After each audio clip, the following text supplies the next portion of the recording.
All right, I do believe we're live. Give me a sound check, brothers and sisters, boys and girls. Sound check. Let me check also my settings to see if they look right. Looks okay. Testing, testing, testing. That seems okay, but just go ahead and give me a sound check. And I will be right back. I'm going to get a beverage and then we'll hang out together. I might as well go ahead and put the link in so you can, if you're a talker, come in and talk. If no one comes in, fine. We'll see if we can make heads or tails of this article. We're not going to read the whole thing. Thank you, Hill. The sound is good. All right, good. We're not going to read the whole thing. It's 117 pages or 127 pages. But I thought we'd scoot around in the essay. And we have been planning on doing this, ever since Ben Abraham discussed finding this grand article, Who is Our God? Months ago, he actually mentioned it to me. And then recently, 2 or 3 days ago, he brought it up again. And so I had it in mind to spend some time. And guess what? That little girl, that little woman, she's doing a stream right now called Who is Satan? And I thought, well, that's interesting. We want to do a stream called Who is God or Who is Our God? And they want to do a stream called Who is Satan? Ain't that a hoot?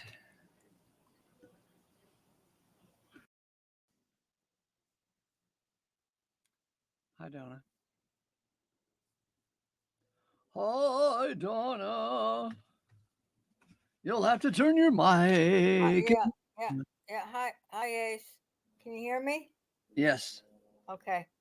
Yeah, I'm glad you're gonna start reading it earlier than 9:30 my time.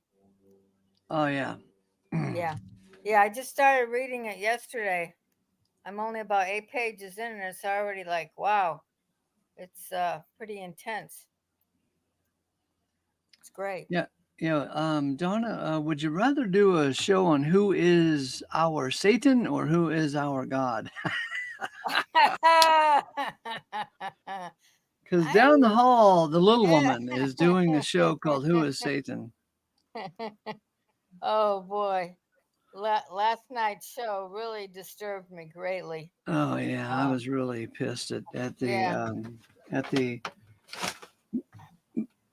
the what shall we say, the message behind the message. What a question, and what an insult to God, really, and to all the time that we've spent with that man Yeah. who will not be named. Anyways, yeah. Yeah, I was listening to it late at night. It was almost midnight by the time the show ended, and I don't know. I was just really agitated, but it felt like I just this felt like a good break Uh huh. with all those rascals, at least for a So while. what have you learned from Mr. Thompson's book thus far? 8 pages in. The almost ununderstandable relationship between Christ and I mean God and his Christ, uh, and and um and and and the relationship between God and the Logos and Christ. Um, I just read it like 8 pages this morning, and I was wow. So I look forward to like just reading those 8 pages again. Mm-hmm. It's just that we think that we can actually understand the grandeur, the depth of that relationship. Just beginning to understand it was kind of freaking me out this morning in a good way. Uh-huh. So yeah, I was just gonna bring it up again and start reading it again before you started reading, but Hmm. I guess you're gonna I get haven't ready. started yet. I'm Yeah. just screwing around here. Okay. Yeah. So do you want me to like leave you alone so that you can just Why don't you hang and be available if I ask any questions? How about that? oh, that's right, because you're live. You're live, Right. aren't we? We are live right now, boys and girls. Welcome to, let's see, Monday, June 24th. 3 minutes after the hour, 5 o'clock here in the Salt Lake Valley. Okay, so what we're doing here is we just got our little hot little hands on Alexander Thompson's article called "Who is Our God?" Who is our God? 127 pages. And Thompson was a good brother. He died in 1966. Um, he was one of the co-workers in putting the concordant literal New Testament together. I've heard through the grapevine. I don't know how much he helped, or I don't know exactly his contributions, but I have heard that it was Alexander Thompson who kind of discovered that there is a verb tense that most people uh, didn't see or didn't understand, and the verb tense is the aorist tense. So more information on that maybe later. Alexander Thompson lived most of his life in Edinburgh, Scotland, but at various times in his life he resided in London. He was born in 1889 and passed away in 1966. He was for many years the co-editor with Brother Withers of the Differentiator magazine. His theological writings in this volume, as well as many more similar writings, can be found online at the following websites: thedifferentiator.net and alexanderthompson.blogspot.com.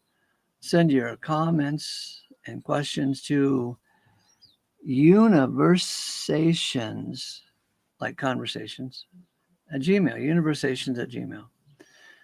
So we got some chapter titles here. That's kind of exciting. I know that you all get excited about chapter titles, and who doesn't?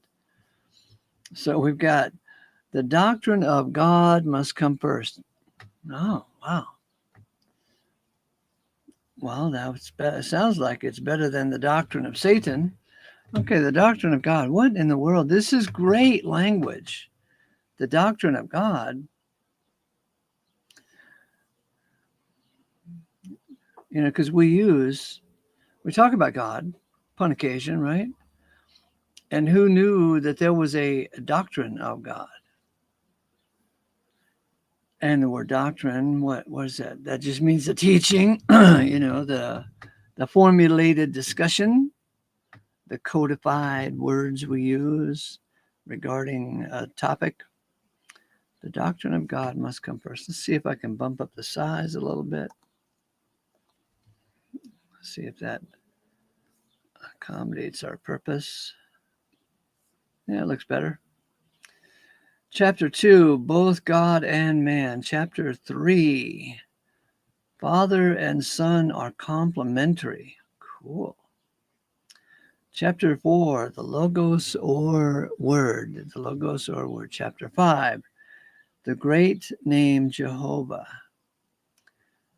Chapter 6, the God of the ages. Chapter 7, it's a question. Is God one person?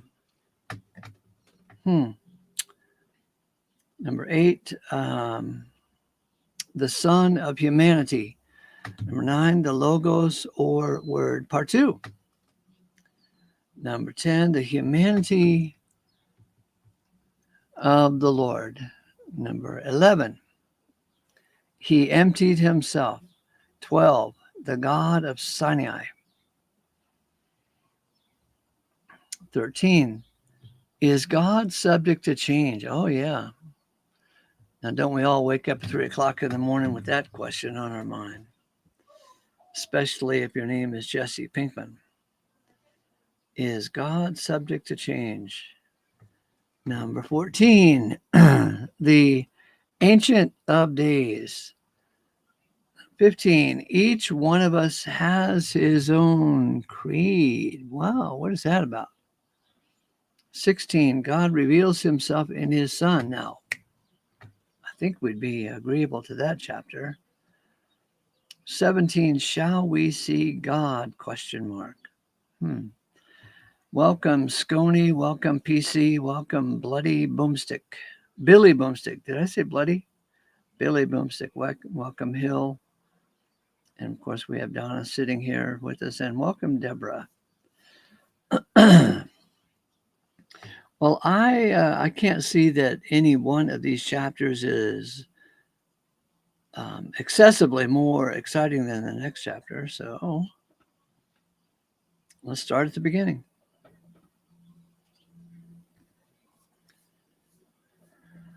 Who is our God? Chapter 1, the doctrine of God must come first. Is that screen wide enough? Hang on, allow me to adjust my own settings here so I can have a modicum of control. Yeah, I guess it'll do.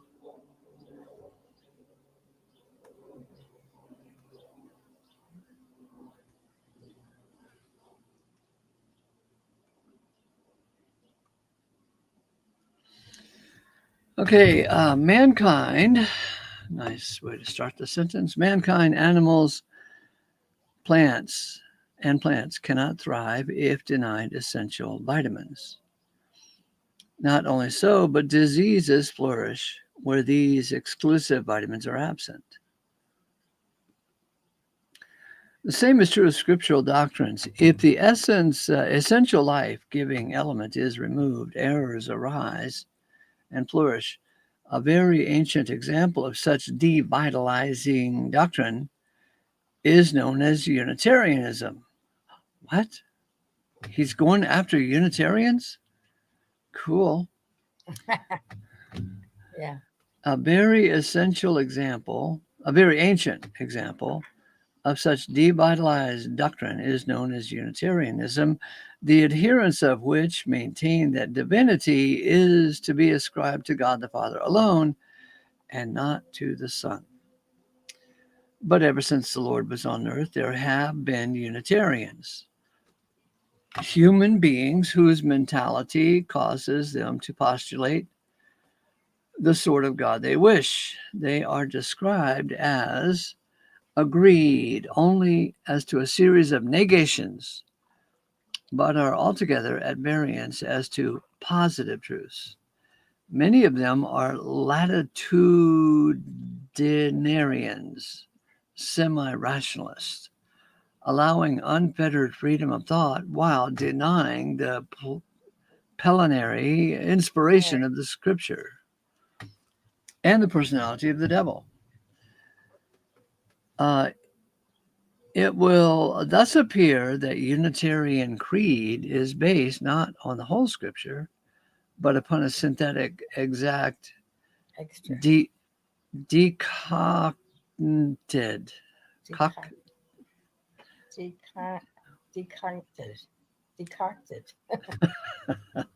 extract decocted. Oh, extracted. Yeah. From the scriptures. With the Unitarian, the statement by the Lord in Matthew 4:4 and Luke 4 is not acceptable. Not on bread alone shall man get himself a life, but on every declaration going out through God's mouth. Apparently, the Unitarians can thrive upon a devitalized revelation. Our present purpose is to discover the vitamins which the Unitarians have discarded and show how their doctrine dishonors God, the God of the Scriptures and of his Son. All the half-truths dished up by the Unitarians in ever attractive looking colors over the past 1900 years have been exposed time after time. The fact that these errors survive prove that there are many who do not wish the truth so much as their version of the truth. Such people must possess a faint perception of God and a very faint perception of judgment to come. The chief negation upon which Unitarians are united concerns the doctrine of the pre-existence of Christ before his birth at Bethlehem.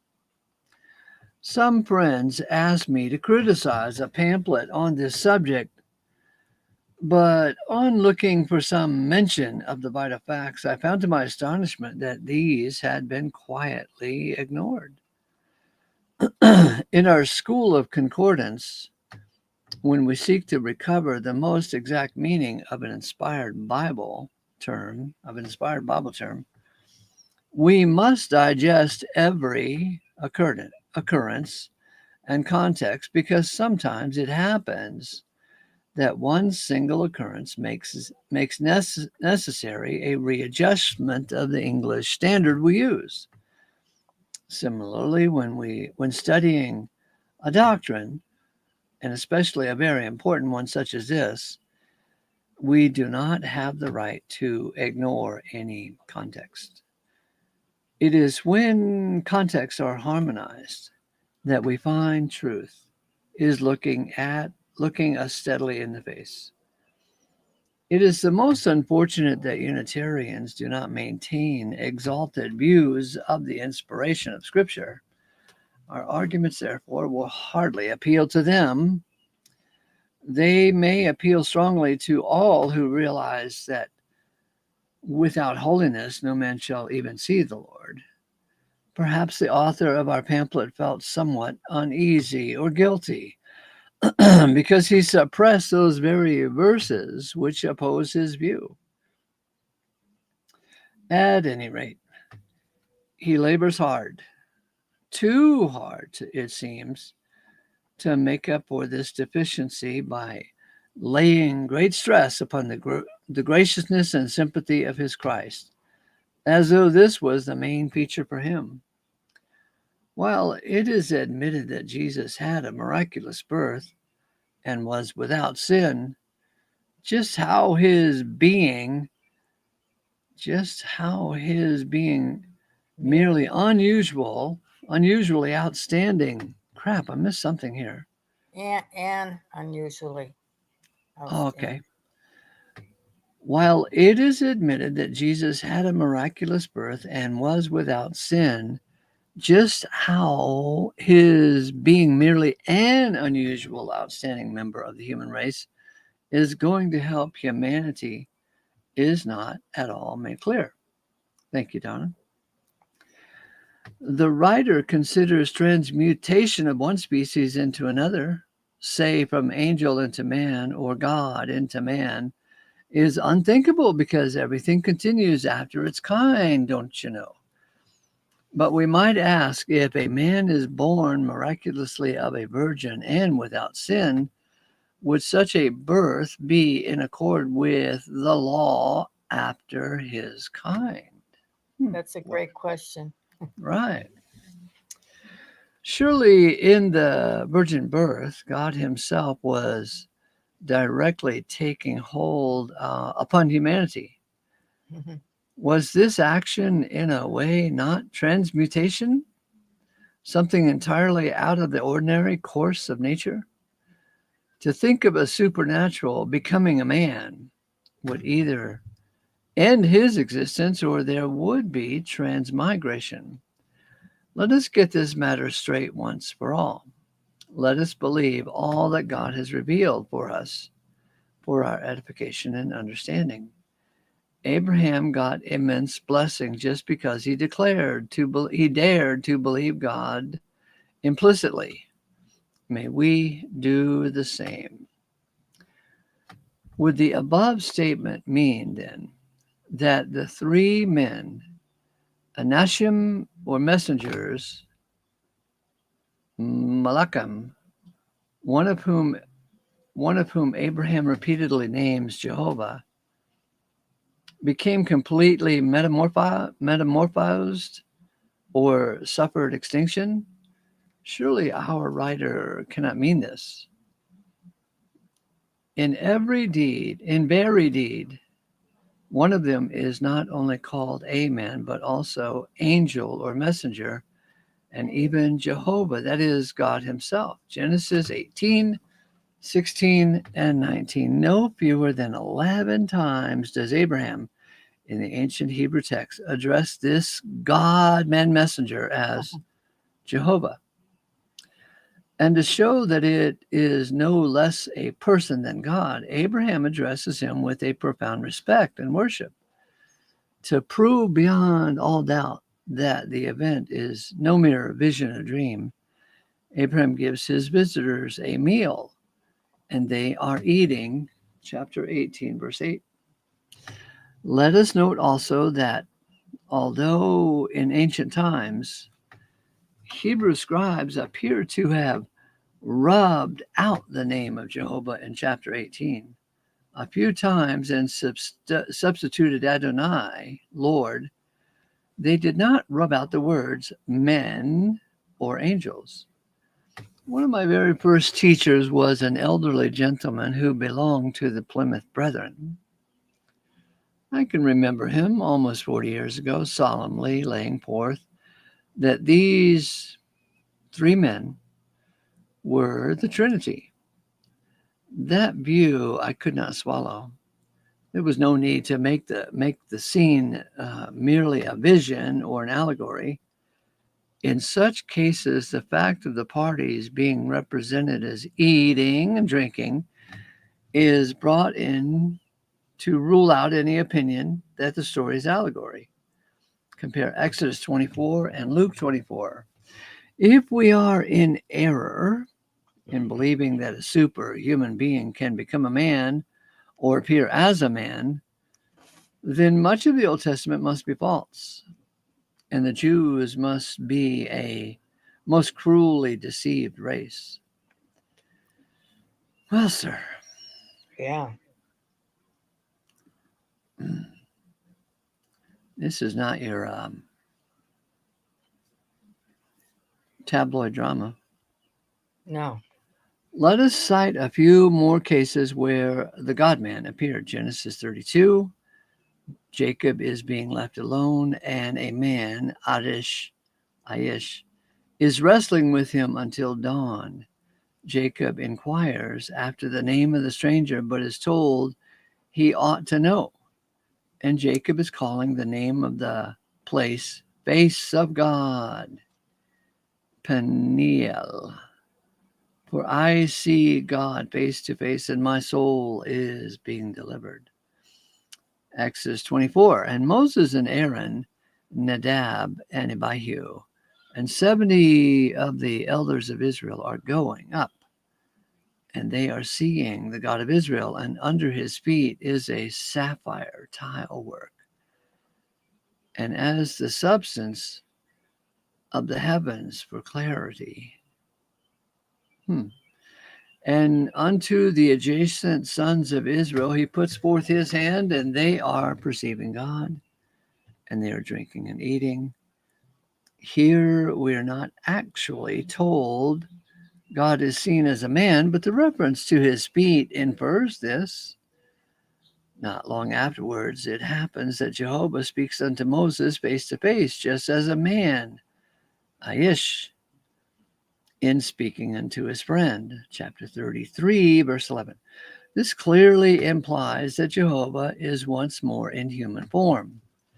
Indeed, it is against the entire tenor of the scripture that God, if he does appear in a form, appears in any form but that of man. If he does appear in a form, appears in any form but that of man. Joshua 5, Joshua beholds a man, Aish, standing in front of him with sword drawn, who says that his chief, who says that as chief of Jehovah's army, he has come. Joshua worships, falling on his face. The chief tells him the ground is holy, and Joshua removes his shoes. In chapter 6, the name of the chief is stated. He is Jehovah. In Judges chapter 6, and messenger Jehovah is coming and sitting under the oak. Then messenger Jehovah is appearing unto Gideon. And then in verse 14, Jehovah is facing him. And in verse 21, messenger Jehovah causes fire to burst out of the rock, and he vanishes out of Gideon's sight. Some will ask, why not render a messenger of Jehovah, as ordinary versions put an angel of Jehovah?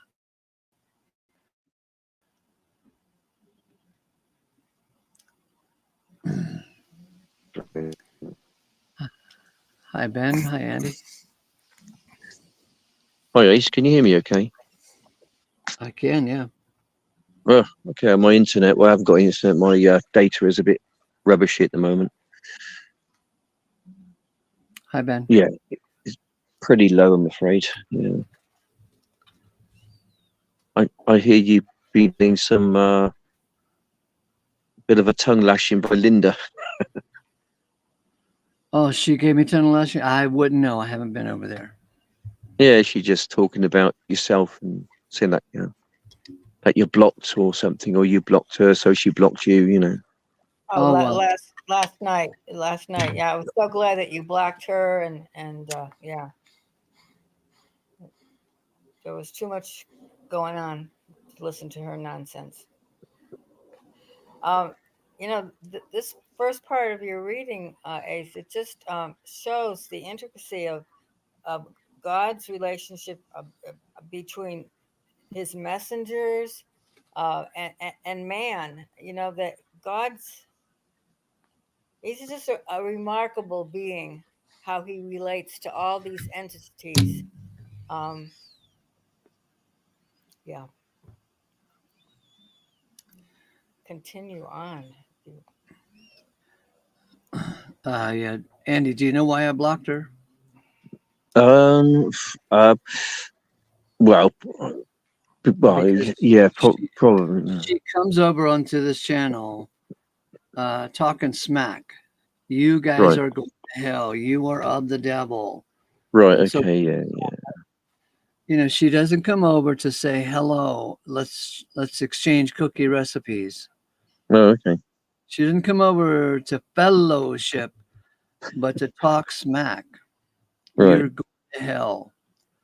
I hate to Yeah, tell you. yeah, she's very much like that, isn't she? Yeah, yeah, yeah. Well, she's sent me to hell so many times, So I've kind of doubled down on her lately, because I'm of the. I think you are as well. We're of the same mindset that God indeed is going to reconcile all things, all people, and all things, including Satan and the fallen ones, back to Himself. That And is why what you get. wouldn't he? Why wouldn't he? Because That's what he you. is God after all. Yeah, well, that's what you get. We are Dogmatically. not God. Yeah, even in the King James Bible. See, I went one step further. I stepped over the mark with them because I actually dare to say that I actually forgive Satan for all the evil and wickedness that he's Mm, done. And then I went on to say that I actually love Satan. I mean, I don't think there's one scripture in the Bible where it says that God hates Satan. He yeah. hates he hates sinner. He hates the sin, but he loves the sinner. That is perfect hatred. And I was on the talking. No, I was on the side chat on Linda's not 20 minutes ago. I think I got kicked off by Bruce, and Bill was saying, oh, here's a verbatim one for you. I think he took me to Psalm 129, verse 21 and 22, where it talks about King David and perfect hatred. But actually, perfect hatred is the way we ought to, look at people, hate the sin, but love the sinner. I Right. Yeah. mean, that's the same with God. Satan obviously is a sinner and hates the sin, but he loves the sinner. He's a creation of God. God loves his creation. But I dare to say that I actually call Satan at some point he's gonna be our brother. That's the way I look at it. And obviously they're jumping up and down and rattling their cage and making all manner of videos about me now. So I just let them get on with it and have a bit of a laugh in the background. Yeah.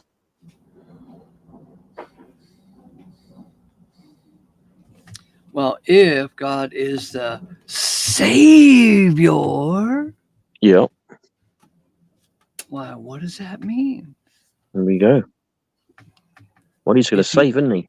That's what I. he's, yeah, and how does he save? He saves by changing us and any of his Yeah. creation to be perfect in his own eyes. So Exactly.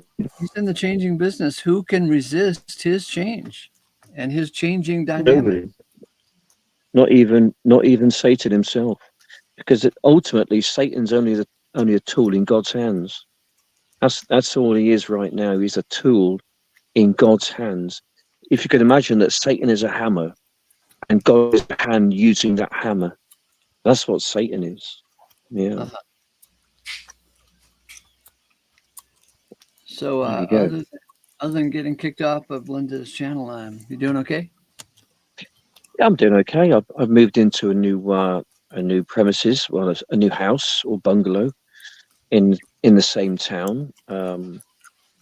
It's it's been hard work for about a week non-stop now, getting the garden um in a good shape and everything else. It needs a bit of updating, but we're heading in the right direction. Yeah. Good. It's doing okay. It's tiring, but it's okay. It's nice.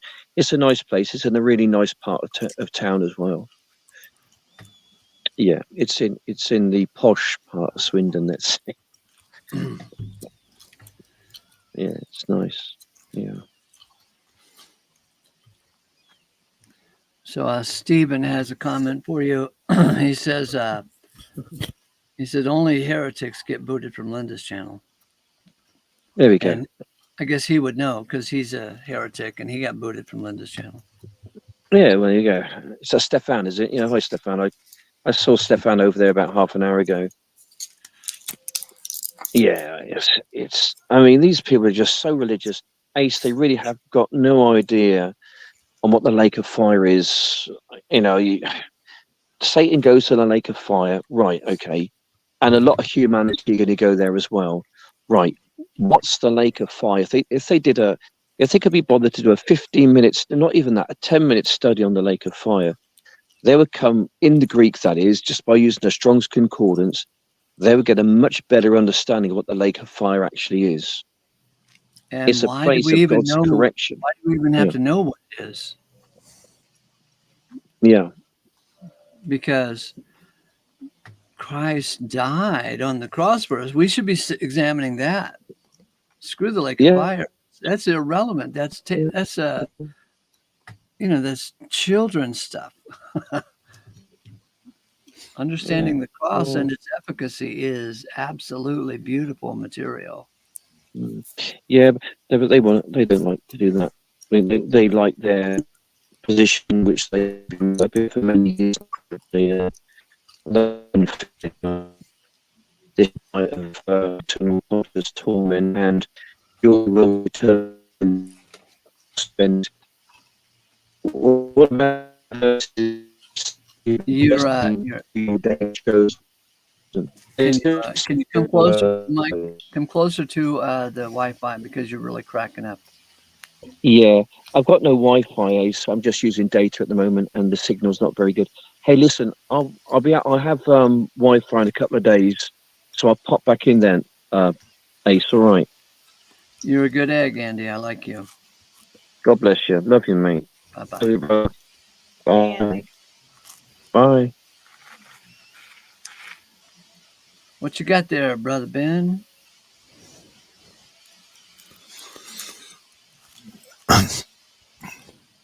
Can you erase the message you posted because I cannot read? Oh yeah, yeah. We're spending some time with your old buddy Alexander Thompson. Wow, that's a great masterpiece. I read that at least 3 times. Really? Wow. And I studied it. And I told Donna today that I cried a few times and I laughed. And I really loved that text. So much so that I contacted the publisher, who is a nice guy.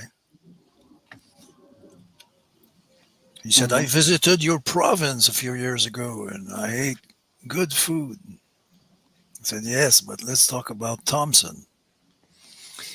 And I said, we have to reread the text and correct many typos. And you see the paragraph you have in front of you, do you see the Yeah. Hebrew words there?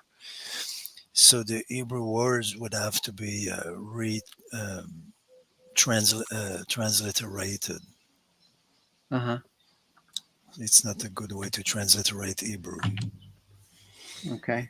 And apart from that, wow. What have you read? How many pages? Just like 5 pages thus Oh, far. this is the first chapter. Yeah. Yeah, we just got started. Wow. And you will like it. I think chapter 3 or 4, you will have a nice explanation of the logos. And yeah, so I will not interrupt you more than that. Oh, I love your interruptions. They're Oh, my yeah. favorite part of the day. Me too. Where's the paragraph you were reading? Where are we? Right here. Some will ask, why not render a messenger of Jehovah, as ordinary Bible versions do? They put an angel of Jehovah. So that was as far as we got. Hmm. It is And true I that. already let people know this is not going to be a plow through it reading. Right now, we're just screwing around and seeing what we can find and getting our feet wet with Mr. Thompson's text. Okay, you are not reading everything. We are not going to read everything today.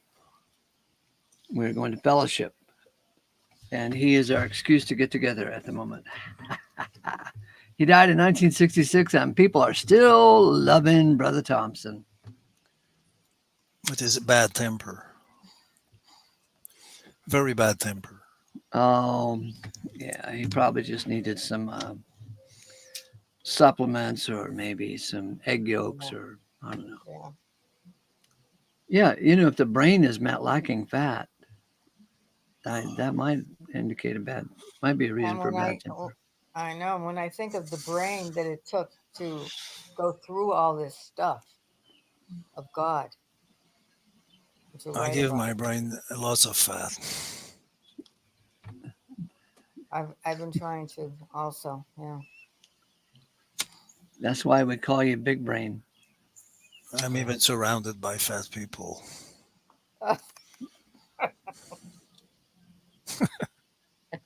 I'm the only small guy. Okay, some will ask. Yes, they will ask. Yeah, because it is true that messenger and angel is the same word Yeah. in Hebrew. Yeah. And that God works through messengers and men. Uh, he's he's amazing.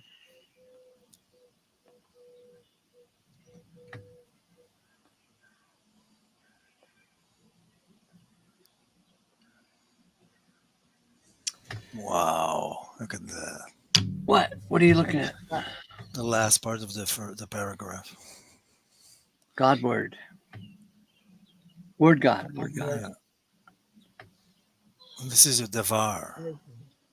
Uh huh. If you scroll down, you will find a beautiful chapter on. If you scroll down, yeah, every chapter is almost 5, 6, 7 pages. Sometimes, and you know what I did? What? All the theologians he quotes. in his book, Uh-huh. I found the book from which he was quoted. Really? And I told the publisher we should add footnotes. And you see my Uh-huh. point? Like something Yeah. professional. And he just published it. He said, "Yeah, get back to me." I said, "I will get back to you in 12 months, in 1 year." And when I got back to him, he had already published a fucking book. Mm-hmm. It's your problem. Like your book is full of typo. And the PDF you have right now is better than the book. Really? Yeah, so don't buy it. I think you should republish it. Just the title of this chapter. Both. Who is our God? Both God and man. Yeah, so there. That's how close we are to God. Yes. And you have been created like that because in your self you have the breath of God. But Thompson, there he will disagree with Knock, Knock. Yeah. Let me interrupt here to address Stephen. Stephen, wave at me if you can hear me, okay? So you said that What? You're not a universalist, Stephen. You're not a universalist, but there's definitely more study and fellowship happening here than on Lyndon Jones. Now, check this out, Ben. I brought this up because over on Lyndon's channel, they're having a show right now called Who is Satan? Okay. We're having a show called Who is Our God? Oh, I didn't realize that when you asked me that question. So good. So they are fascinated with Satan. They want to know who is Satan. I'm fascinated with God. I want to know who is God. But you see, for Alexander Thompson, Christ, the Logos, is divine. So on that point, he will disagree with his brother Enoch. Oh yeah. But in another chapter, you will find the Logos in a state of humiliation, and this is where I think we should all agree. You see, what do you think about that? Like on the when he said, "Why have you forsaken me?" I mean, nobody will disagree with that. That he was not in a state of glory when he said that. But anyway, so this is a beautiful chapter, and if I remember, in chapter 3, you will have a digression on the Hebrews. You see, when we say that he is the how do they say that in English? The express image of his substance. Oh yeah. What is that in the Hebrew? The book of Hebrews. Can you scroll down chapter 3, please? You will find this chapter, if my memory fails me not. This is good to get a good overview. It'll help me in reading. Chapter 3, where are you? You will have it in a few. There you go. Yeah, so you see, this is about Hebrews 1:3. Beautiful chapter. And it will consider all the available translations of that passage, Hebrews 1:3. And I have my own opinions about it. Oh yeah? Yeah, do you? What is Hebrews 1:3? I'm very excited about Hebrews 1, verse 2, but I just don't know verse 3. What is 2? Verse 2 says, in the last of these days, God speaks to us in a Son, through whom he appoints the enjoyer of the allotment of all, and through whom he made the eons. Yeah, that's the verse. But I just don't know what verse 3 is, though. If you scroll down, you will see. Oh, okay. Oh. You will give all the translations. The brightness of his glory, a figure of his substance. Tyndale. King James, the brightness of his glory, the express image of his person. Okay, so just a moment too fast. Geneva is a person, you see that? Yes, You skip Geneva and Tyndale. Form. I did. Yeah, and King James, it's a person there. So what is the Greek behind that? This is so fascinating. Why person, you see? And what is the Greek behind that? It's hypostasis. it is what stands behind. You remember when we talked about the I super? do remember. Yeah. Yeah, we said the Mhm. word person or superficial. Hypothesis. Ouais, Mm. hypostasis. Yeah, exactement. So the other one, Scarlet, I don't really know it personally, but it's Yeah. It was printed in red leather, the Scarlet version. okay. So Thompson, substance. You see, You didn't like my joke? uh, you know what? I understand that you wanted to link Scarlet and Red, but should I laugh? Well, Should at I? least give me the opportunity to laugh at my own joke. You wanted to. You wanted me to work on my English jokes, and you want, and now I would have to laugh at that. Yeah. I'm laughing at both So of you. Thompson is substance. Wakefield is perfections, the image of his perfections. Sorry, I have a joke for you. They found a typo. All along, it was not the lake of fire; Oh yeah. it was the lack of fire. Oh, that makes perfect sense. That's a Christian problem. They have a great lack of fire, and the typo in Revelation did not help them. Uh-huh. It's a lack of fire. Okay, the diaglot, I have it. Uh-huh. Look, don't say haha. I understand the meaning of haha. Uh-huh. Look at the screen, Ace. You have the diaglot. Oh, dialect down there. Yeah, I, Uh, I like I like the use of the word substance more than of Great. um his person. Yeah, it's great because hypostasis in Greek, hypo in Latin would be sub, Mm. and stasis in Latin stands. You see, substance is an Quasi. absolutely perfect translation of Yeah, yeah, hypostasis. Yeah, I yeah, believe in the word substance, yeah, as long as we understand what it means. yeah. It says more than person. Oh yeah, Right.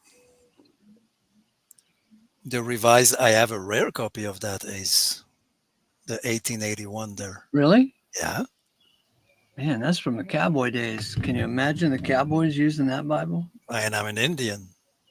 All right. And if you scroll down, you have other translations. Yeah, concordant. You remember we had a conversation about assumption. Uh-huh. Assumption. You see that there? Yeah, Yes. Yeah. So I don't agree with Enoch at all. There, I would. that doesn't even make sense to me. No, Can't understand that. no. Except if you are Knock and you understand what you mean by assumption. You see, Knock Yeah, understood that, but he yeah. should have used assumption in a kind of footnote, Mm, not in the text. If you read that out loud, you will stop and ask yourself, what is what? assumption? Yeah. It's when you assume you. Yeah. It's an understanding. Literally, to Yes. understand means Mm. to stand behind, to stand under, understand. Ah. And Mhm. that's the Okay. very meaning of the Greek word. And I'm quite sure that the English understand comes from standing under, which means hypostasis. It's And way deeper than a person. Yeah. now I Sorry. understand what Yeah. he meant. Yeah. And after that, he quotes other translations. Mofat, I am waiting for a copy. You ever read Mofat? No, I've only heard about it from time to I, time.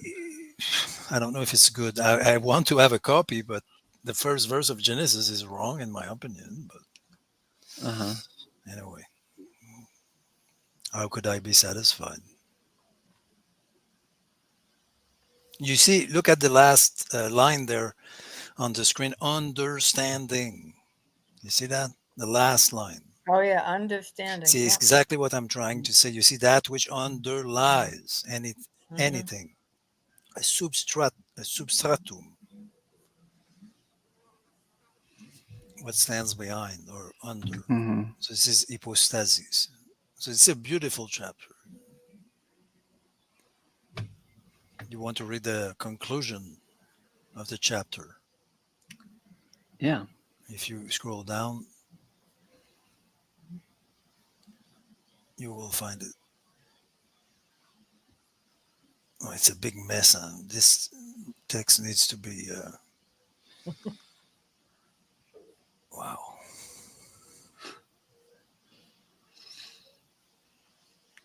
So this guy who is in charge of the publication Yeah, is, he's a is nice he guy. is he really in love with Thompson? Yeah, Because and he's really devoted to keeping his works alive. yeah, but people don't have all the same opinions about what is a good text. I'm referring to the edition of the text. Uh huh. For him, the text is great like that. Hmm. Yeah. Not for me. That text deserves more than that, better than that. Oh, he Yeah. stops there. Okay, so Yeah, he yeah. stops there, and after that, he will talk about the logos. Oh. You see. So yeah, the end does not seem to be interesting. Like you see, he says we must now devote some attention to the word or logos of John 1. So that's a real deep study in order Yeah. to discover, if we can, the background of this peculiar expression, logos. What's the meaning of logos? This is a beautiful chapter 4. Uh huh. Mm. If you scroll down, you have it right You there. know, Logos. Yeah. do you think anybody understands the logos? Do you ask me personally? Well, I mean, out there in the big land No, we don't. of Christians and No, pontificators, no, Yeah. I no, admit I have no idea what logos means. no. For two reasons. First, we don't understand the Hebrew behind that. Mm. Davar. So we should study the Hebrew, I believe, like primitive concept, davar. And with, and the second reason, we should also study the Greek logos of the Greek philosophers, Philosophers. Yeah. and Things. we need to Yeah. would you understand say, both. so Yeah, because you've looked at logos more than most, so would you say there's kind of movement in the word logos, even though of course. it's a noun? It's a noun that contains movement. Yeah, but the noun can be alive. Okay. So that's not, the noun is alive for sure because in Chinese, when they translated John 1:1, take any Chinese translation. I looked at a few of them myself. Actually, I just like reopened my books, my boxes of Chinese books. If you look at the Chinese, the only translation you will find in Chinese, as far as I know, is Dao, the Taoism. So now, what is the Tao? It's alive. It's moving. It's alive. It's the life of the universe. It's the very movement of everything. Now, logos and Tao, they mean the same thing. So this commenter in the side says suggests that logos means word, reason, and principle. It cannot be wrong. Principle, like principle as a noun, like a principle, PLE. Ask him if he agrees with that principle in the sense of PLE, a principle as a noun. Mm-hmm. I would agree. Yeah, word, reason, principle, PLE, also order. Order. You see, the logos is the contrary of the chaos. Logos, chaos, like it's the contrary of disorder. Mm-hmm. You see, when you look at the universe, do you Mm. see order or disorder?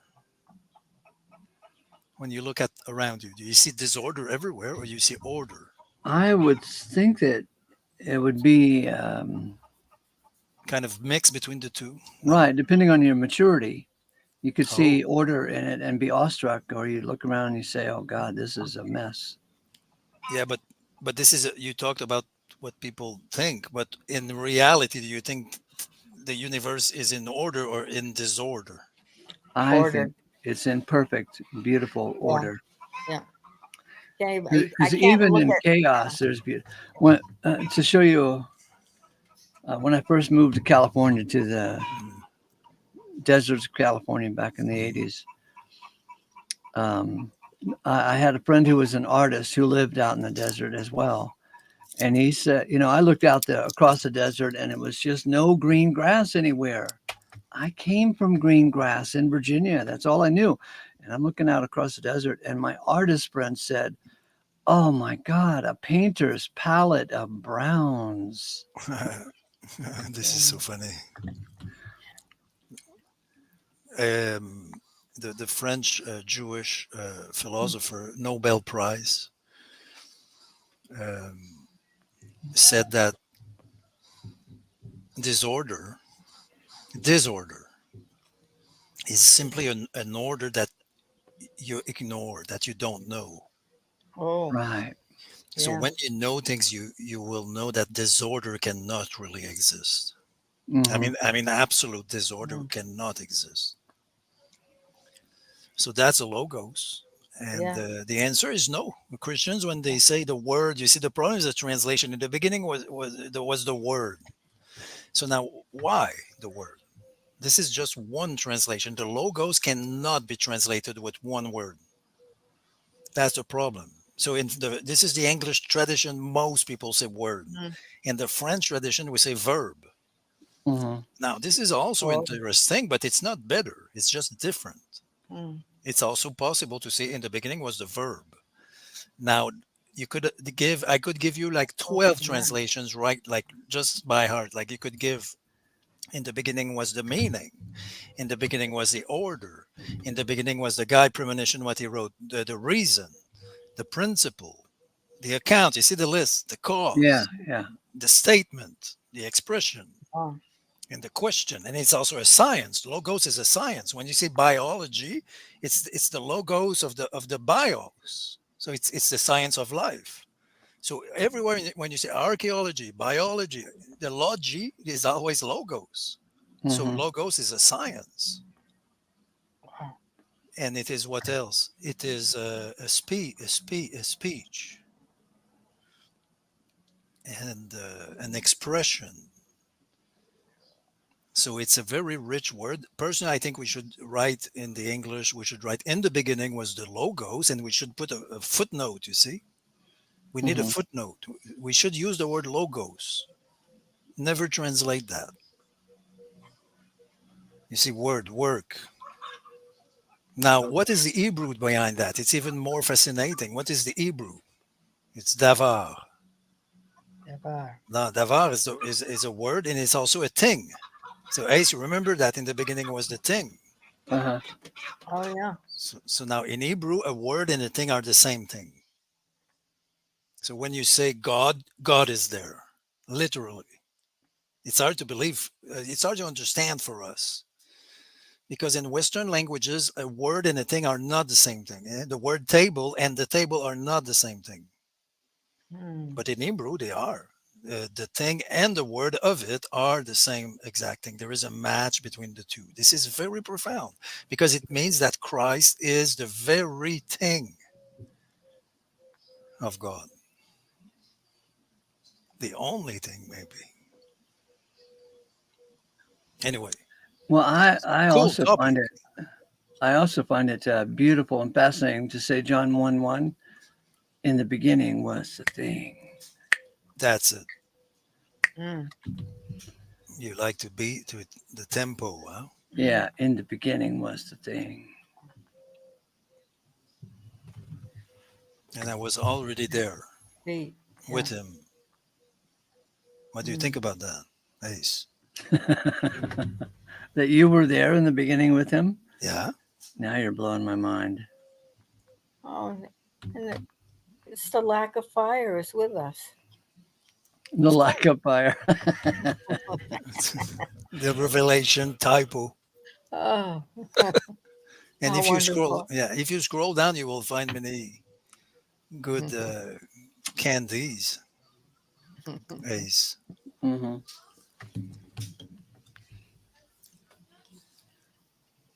By the way, I use your with my friend now, my girlfriend. Oh When yeah. she asks me a question, I quote you. I say, as Ace always says, haha. I quote you. Nice to be quoted. The Lord. You see, so this is a beautiful text now. Yeah, about the logos. Wow. Unused, yeah. It became very natural. Okay. And if you scroll down, This is going to be a fun project. look Yeah. at look at Plato now, my friend, my friend Plato. It is said that Yeah. Plato, the famous Greek philosopher, 5th century before Christ, invented some sort of trinity. Some sort, of course. Some At sort. any rate, some of his ideas were very similar to those of the Hebrew Targumists. Targumists were the people who would take the. I have the a text about that I could show you. Do you know the Targumims? No. No. No. So this is a translation of the Hebrew text into Aramaic. Uh-huh. So it's very precious because when they say in the beginning God created the heavens and the earth, Uh-huh. you read the Aramaic version of it, which is very old, and you see some differences. So it's a very old reference, the Targumims. Anyway, you can scroll down and you will find other treasures.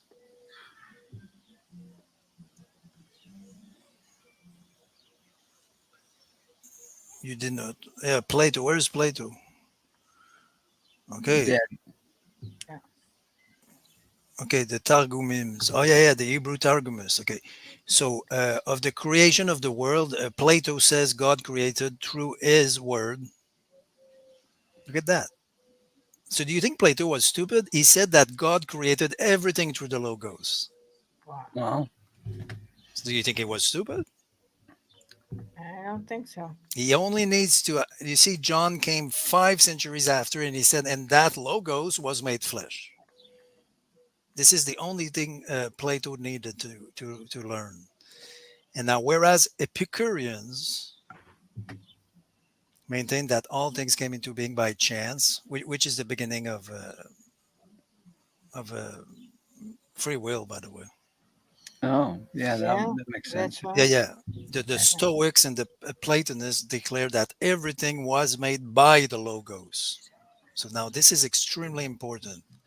We have to repeat that the Stoic philosophers and and Plato and his Plato. disciples, they all understood that the Logos, that everything has been made and created through the Logos. That is the divine reason or divine wisdom.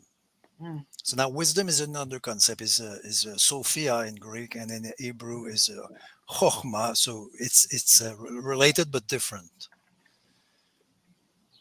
And after that, while Plato was making known his philosophy in Athens, how do you pronounce Athens? Like that, it's okay. Yeah. The Hebrew rabbis were writing the Targums in Aramaic on their scriptures. Thus, when the Septuagint, this is a typo, you see, this is not the way you write Septuagint. I told the guy, don't publish that. This is the Septuagint, not Jant. Thus, when the Septuagint translation of the Hebrew scriptures was made into Greek, like about 2 or 3 centuries before Christ. Mm-hmm. Oh yeah, it's right there. Sorry, it's right there. Or 300 years before the Lord came. Yeah, the Jews of Alexandria in Egypt, which was a super cool city. The Jews of Alexandria in Egypt, the greatest of which was Philo, must have been well acquainted with the general doctrine of the Logos. So you see, everybody understood the Logos. I mean, Mm-hmm. everybody, the deep thinkers. Mm-hmm. And you could we could skip that paragraph. And about 400 years after Plato appeared a very gifted and clever Alexandria Jew, Philo Oh, of okay. Alexandria, 20 years before Christ. So a guy 20 years before Christ. Look at what he said. In whose writings the interchange of Hebrew and Hellenic Greek taught reached its greatest development. By religion, a devout upholder of Moses and the prophets. In this case, he was a Jew, but in intellectual training a Greek. So Philo was both a Jew and a Greek. He had both sides. Mhm. His endeavor was Wow. to harmonize the interpretation of the Hebrew writings with his philosophic views, especially Plato. Each generation has its own modes and schools of thought, all more or less defective. And Philo's aim seems to have been to cast the teachings of the Hebrew scriptures into Platonic molds. But as one might expect in this, he was not very successful. Yeah, it's true. It's hard to put to reduce Moses to Plato, but that was his goal. And we will not read everything, but this is fascinating chapter Yes, it uh, is. about the Philo and the logos and if you scroll down a little, he will quote Heraclitus, the Greek,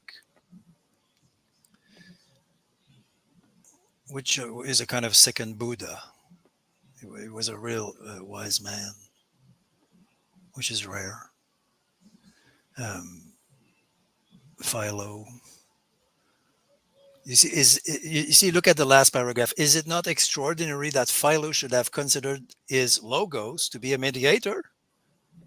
Imagine that. 20 years Mm. before Christ, Philo said the logos is a mediator, Wow. a chief priest, Yeah. an intercessor, the firstborn. He said all that 20 years before Christ. He even calls him the parakletos in Greek, the one how do you the consolation the consolator, which means one who can be called alongside to render help, give strength, comfort. Wow. So you see, Philo 20 years before Christ understood all that about the logos. So when we think that the pagans were stupid, I mean, he even called, look at that, how it's fascinating. He even called, if I don't know where you are now, you have to scroll down. You have to scroll down. Yeah, again, yeah, still, yeah. And now you lost your page. Yeah, Can you scroll down? I am scrolling down. Okay, again. All right. Good. Still, yeah. Yeah. Yeah. Okay, you look at that. Philo, 20 years before Christ, he said that the Logos was a second God. Hmm. Oh. Of course, the people who believe in the Trinity, of course, it will say, of course, the Logos is the second person of the Trinity. But the point is not that. The point is that Philo, a Jew, understood that the Logos was the Son. Mm. Yeah. The second. So when you ask, Ace, do we understand the Logos? I know, I think we don't. I think this topic should be studied. Philo's Logos was the answer to the seeming phenomenon of a lost God. Yeah, because it was impossible for Philo to know God without the Logos. Because for the Jews, you cannot see God and live. Hmm. You cannot see God and live, so you need the Logos to see God. Mm. And with Christ, this doctrine will become extremely clear because he is himself the doctrine. Christ is the doctrine. And if you scroll down just a little, you have another nice part. Christ is the doctor. Yeah, it's related to the Stoic. Yeah, the Stoic philosophers, as boring as they were, they uh, they understood the Logos.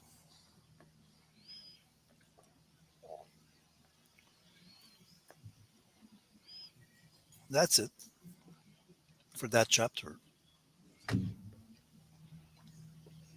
That's a lot. This is all about Philo. Mm.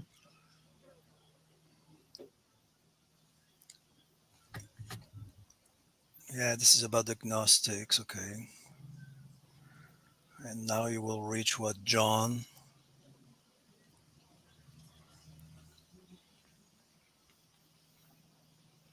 Okay, that's John.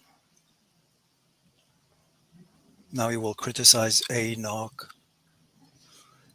with the Unitarianism.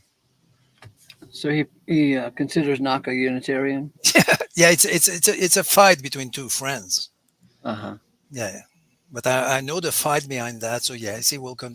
For Knock, there is only God that is God, Hmm. and Jesus cannot be Okay. God. Jesus is a man. Yeah. Mhm. So technically, yeah, Enoch is a Unitarian. Yeah, in the technical sense, yeah.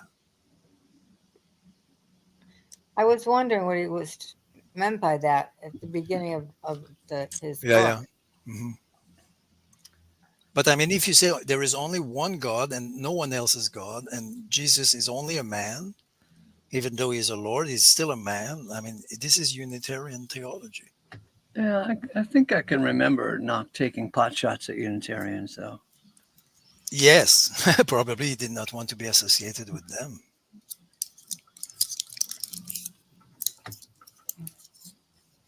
Yeah, he continues to quote. You see, now you will have some prepositions. You see dia and all that. Uh-huh. Um, and if you scroll down, maybe you will find something about the Greek Heraclitus, which is my favorite.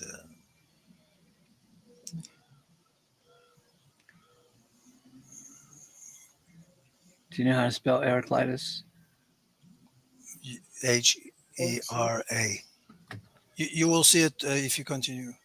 Okay, Oh, you want to type it? Yeah, Hera. let's see if I can.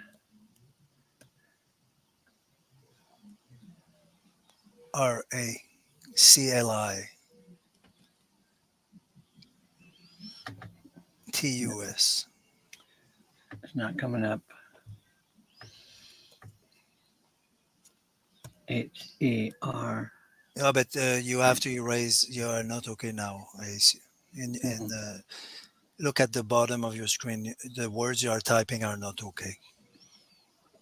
Look at the bottom of your screen. Oh, yeah, thank you. Yeah. Oh yeah. H-E-R-A. What? Clitus. S. Yeah. You don't have it. Nothing. Anyway, I can summarize Heraclitus to you. Hmm. Oh, you see, he emptied Oh, himself. he emptied That's it. himself. There we go. Yeah. So this is. I mean, what a beautiful book. Perhaps this is the chapter where I cried.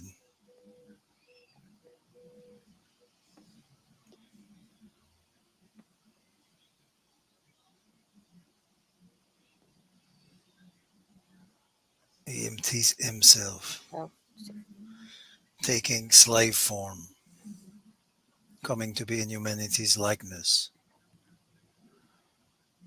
And you see, he criticized the concordance there, and he himself worked on the concordance. Hmm.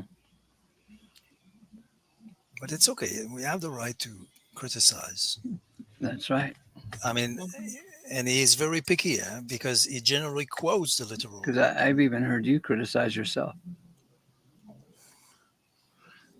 It's just false humility because, because in reality, I'm great. Okay, great. Yeah, the theophany.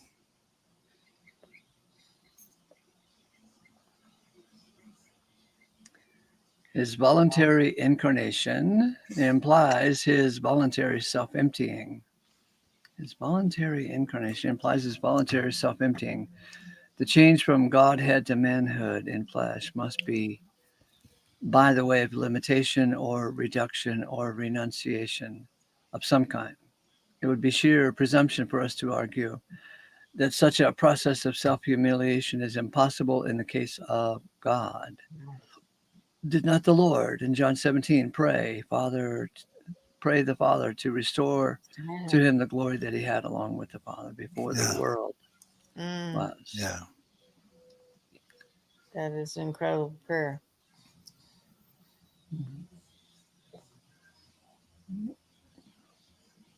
He will also criticize the immutability of God, and almost like all theologies will assume that God is immutable. Immutable. But What does that mean? it would mean that it cannot change. Yeah. So Thompson will show with the Hebrew text that the primitive text of the Hebrew Testament. I will change my name. This is stupid. You should have Yeah. told me it was still there. The Lack lack of of fire. fire. Lack Okay, of fire. so what was I saying? I forgot. Immutability. Oh yeah. So you see, generally we'll say God cannot change. And So just in, yeah, yeah, continue. Go. well, in just the first chapter of this book, he's talking about God changing, Yeah, into a man, into a messenger. he's He's alive. shape shifting. Yeah, he's alive. He's God. He can be as immutable as he wants to be, Yeah, when we or consider yeah immutable, when we changeable. when we consider God as not changeable, especially not movable, Mm, we are in reality using a pagan concept, which is probably true. Like God in himself is probably like unmovable, in the sense that, I mean, if you would destroy the universe, God would still be God. Okay, but at the same time, do you think that God is the God of Aristotle, for whom God was simply a immovable mover? He would just give the first move to the universe, and after that, he would no longer care about the universe. mm. He's just a first cause, the first move, but himself immovable. Or do you think that God is alive and he is living and moving and breathing and And thinking growing. and Yeah, loving and somehow growing because you are growing? yeah. And because you are growing, God grows. You are in him.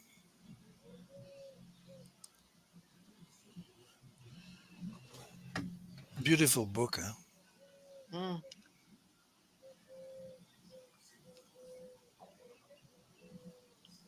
This is a song now. This right here, Yeah. were the whole realm of nature mine, that were an offering far too small. Love so amazing, so divine, demands my heart, my life, my all. So of course the publisher should do better than that with a poem. Fuck. Yeah. Okay. Look at that. Lovable readers. Until we are imbued with that spirit, we shall accomplish little for God. If Christ Jesus did not pre exist within God, then there We, was no self emptying. Think about that. And if there was no self emptying, there is no mighty dynamic in Christianity. Wow. We cannot yeah. adequately behold the vast love of God unless we behold his part in the self emptying.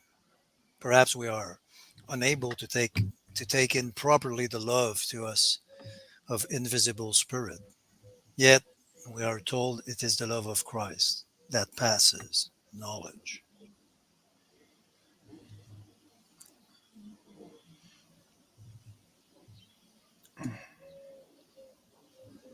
Some of our readers are unable to comprehend God as being both infinite and invisible.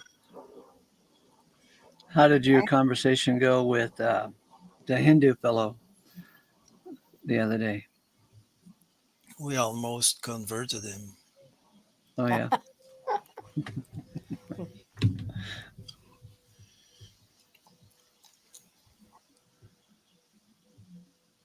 With Hindus, you should not argue because you cannot be right with an Hindu. Because if you tell them, yeah, but Jesus, they will say, oh, but we have Jesus. Yes, but the Buddha, oh, but we have the Buddha. Yeah, but the atheists, but we are atheists. They are everything. Everything you say, they will integrate that. Oh, yeah. My student, she's from India. I said, yeah, but you celebrate Christmas or what? She said, of course we celebrate Christmas. I said, but you have no Jesus. She said, of course we have Jesus. We need Jesus for Christmas. So they integrate everything you tell them. which is cool. I mean, they are open, but Yeah. don't try to convert them, because they will say we do have Jesus. How could you convert someone who says he has Jesus?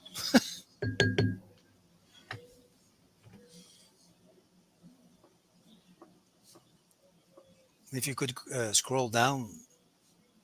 Hang on just a second.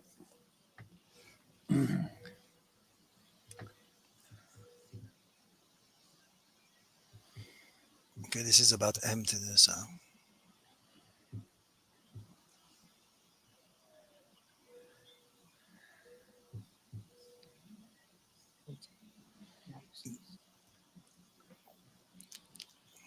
Christ Jesus emptied himself, divested himself of the form of God, as he has said. He sequestered his greatness. This was purely a voluntary act. We are not told that the Father emptied him. Hmm. We are not told that the Father emptied him, but it was God who highly exalted him, giving him the highest name in the universe. That's interesting.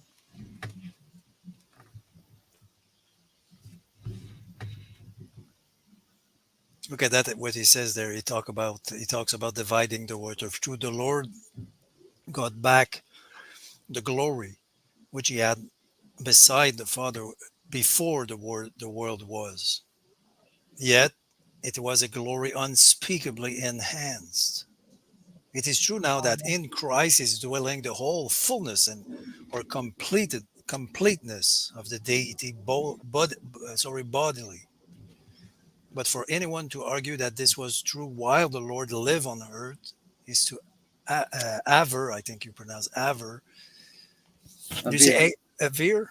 yeah. This is the way I understand that aver. To aver that deity's fullness permitted ignorance, suffered continual privation, and underwent death. Just here we must rightly divide the word of truth. Oh, What is the logos? You see, this is what Plato would not have understood. What is the logos that is crying, "Why have you forsaken me?" Yeah. What is that logos? yeah. I think that's a real scandal Mm. of Christianity. Yeah. I mean, real Christianity. Mm-hmm.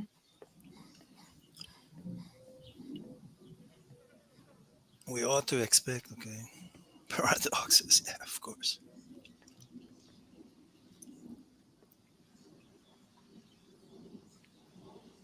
Do it. Yeah.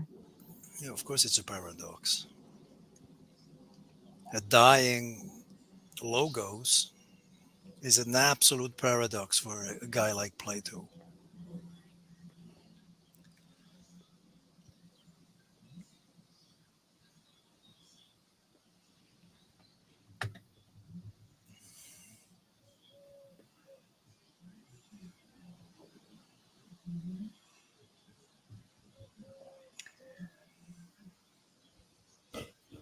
Yeah, this is about the fullness.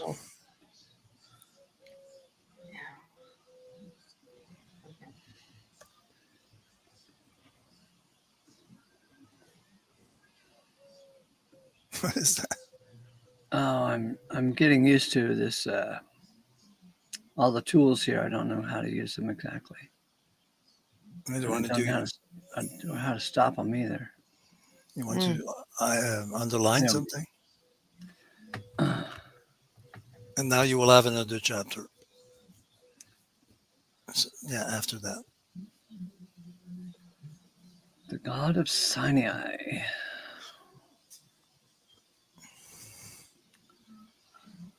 You see, this is the first phrase there. God. The paramount difficulty with some of our readers is that they are unable to see how God is one. Mm. Yeah. Is he one, two, three, four, five? Infinity?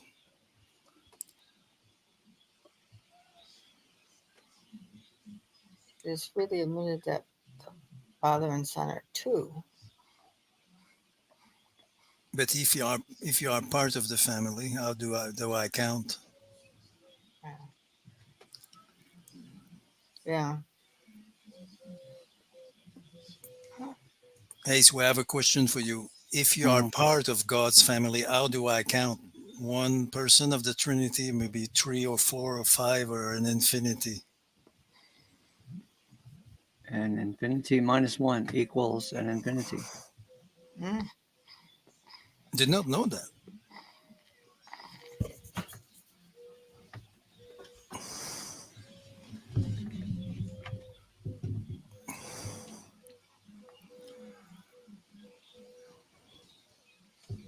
No. There is no hint that Jehovah Elohim was invisible or merely spoke from the sky. There is no hint here.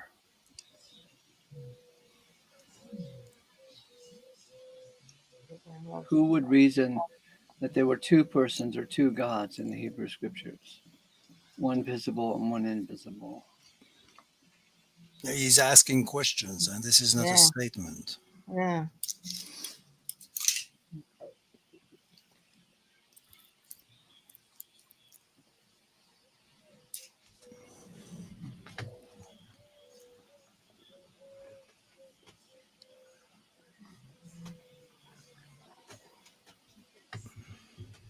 So you've read this 3 times. Oh yeah, it's a lovely book. Do you feel like you're standing on his shoulders now? And You're asking that question for real? yeah, What do you mean? well, I think that to a great degree we stand on a lot of people's shoulders, and we're still reaching for an understanding of these things. And thank God for all these Mm. guys who did the heavy lifting.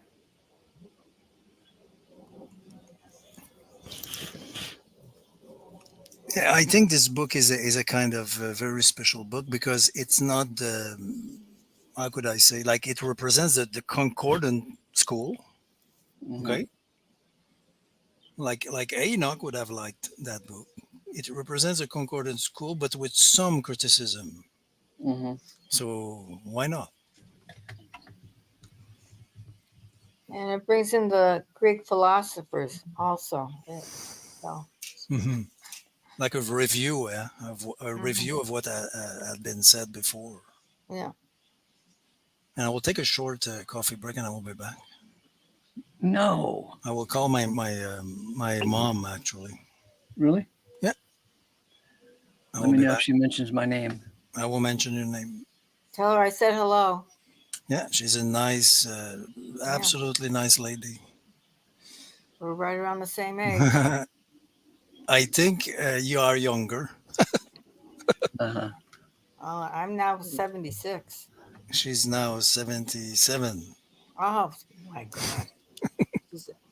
She's a 47. Is it not the right version for Vietnamese? Is this a serious question? No, it's a silly question. Because the answer is yes, by the way, Mac. I will be back, Ace.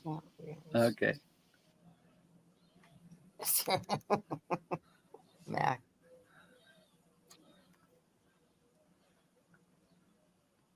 It's very helpful going through this book with you two.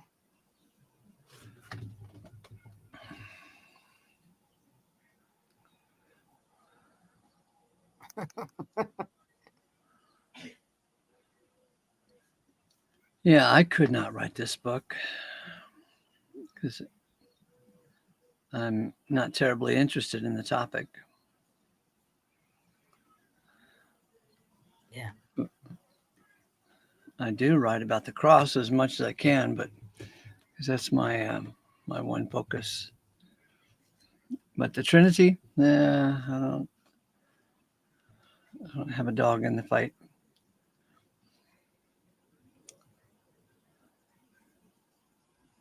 Okay, let's see. The word accept is in the Greek. If not, I am capital E. Dr. Bullinger felt obliged to explain this as meaning, if not Christ, was the Father. He could not believe that Christ had limited knowledge. But such a statement by the Lord, however, would not have been satisfactory, especially when Matthew 24:36 reads, "Except the Father alone."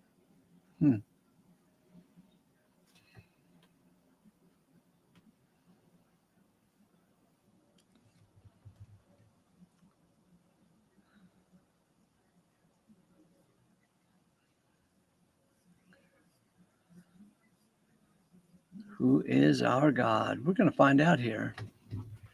Subject to change.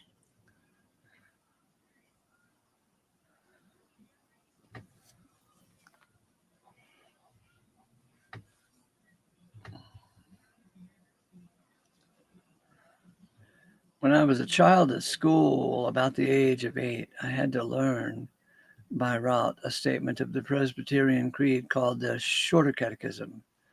Very soon, I forgot every word of this, but beyond a doubt, this formidable statement made one fear God, whoever he was. I commenced by saying that God was infinite, eternal, and unchangeable. Unchangeable. Buddhist theologians of 8 years old, budding theologians of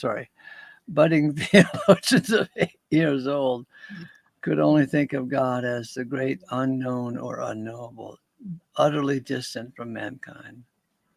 But budding. Right.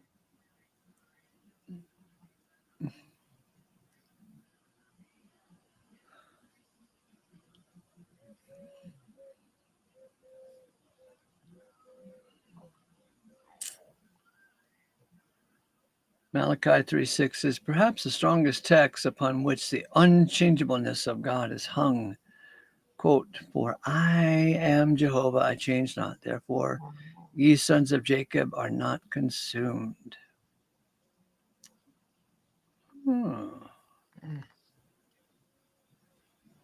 But then he changed.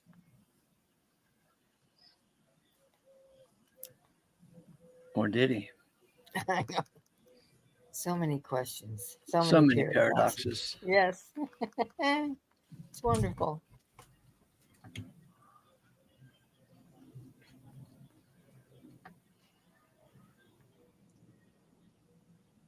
C. Ryder Smith, in the Bible Doctrine of Man, states that quote, there is something of ultimate value in change, for history is in the process of change. The antinomy emerges that God is changeless so far as changelessness is of value, and that he changes so far as change has value. Of course, we ascribe both change and changelessness in some degree also to man because of his personality. A man is both the same man he was 10 years ago and a different man.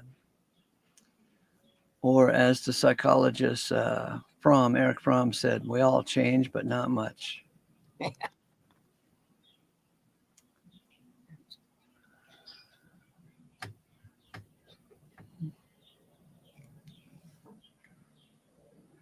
Langley in 1937 of the Victoria in the 1937 volume of the Victoria Institute dealing with the subject of change and the eternal said all space-time experience is a drama revealing the functioning of the eternal. Oh. Wow, sure. It's a drama.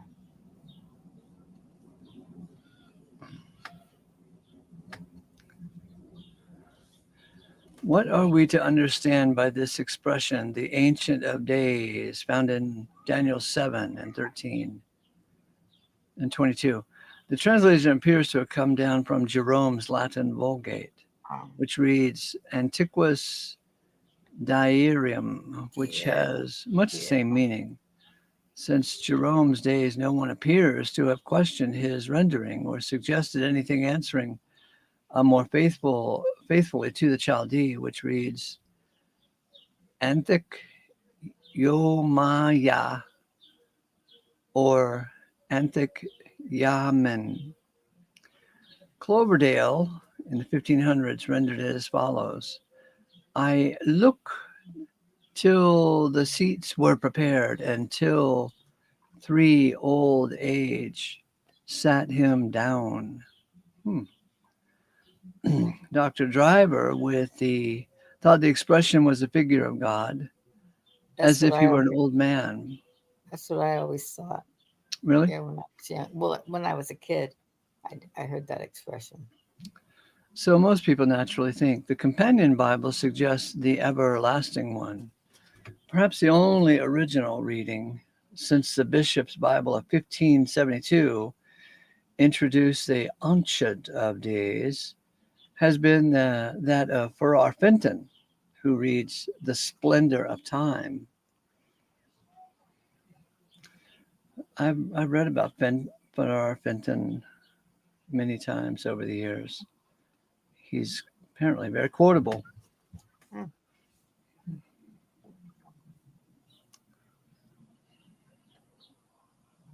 Not, it does not go back to Calgary.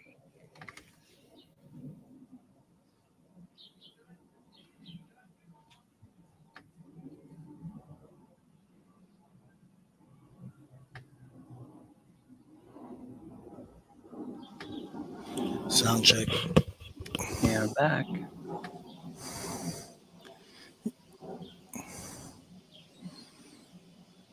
Ginsburg, if you scroll up, you will see the name of a great scholar there, Ginsburg, you see. There, yeah. You have to scroll up a little. Scroll down, sorry. Yeah, there. Ginsburg and Kettle. Yeah. I have his grammar. Uh-huh. And I have, I believe, his Masoretic notes. Yeah.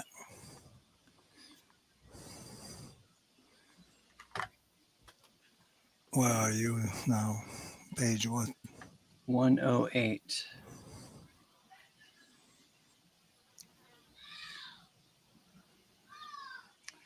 If the Ancient of Days is really the changed one of days, Yeah, this is interesting chapter. or the changer of days, meaning the Lord Jesus Christ, how are we to explain verse 13? Yeah, now you will say that. You see, when we translate the Ancient of Days, like almost all translators will say that. They call God the Ancient of Days in their translations. And in French, it's not any better. But the problem is, Thompson shows that ancient is not a good translation. Uh-huh. And it's from Chaldean languages. And he shows that it means something like the one who is changing. Now, who is the one who is changing? A busybody? But the logos who says, "Why have you forsaken me?" Do you think that this is a changing Wow. being? Is this the immovable mover of Aristotle or a living God? That's the question. Hmm.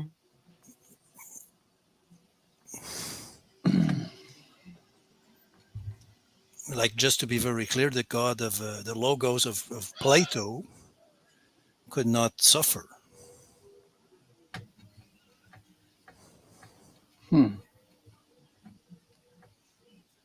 I love that title. Each one of us has his own creed. Yeah, and he is right, and I have my own creed. Uh-huh. Some beliefs. And my creed is always changing, personally.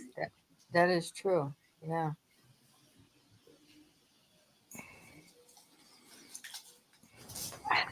I am very mutable. Oh, yeah? Well, I'm a Gemini, and I've been always changing. You know, a Buddhist to a Hindu to crazy theosophist. So you read Max Turner. Max Turner. What was it? The great theosophist was Alice Bailey. Alice Bailey. I had a bunch of her books. Yeah. And what else? The French woman Annie Besant. Any beside, yeah, Yeah, they were all crazy. They were all crazy women and brilliant. yeah, definitely crazy. They were all related to the society in India with Krishnamurti. Yes, Krishnamurti, yeah. I wrote a paper for the Dominican Fathers on Krishnamurti. I still have the paper.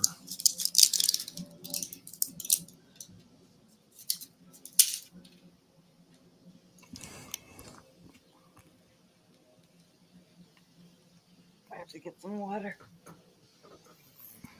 You read so fast, Ace. Huh? How could you? I'm not reading. I'm just I'm joking. perusing.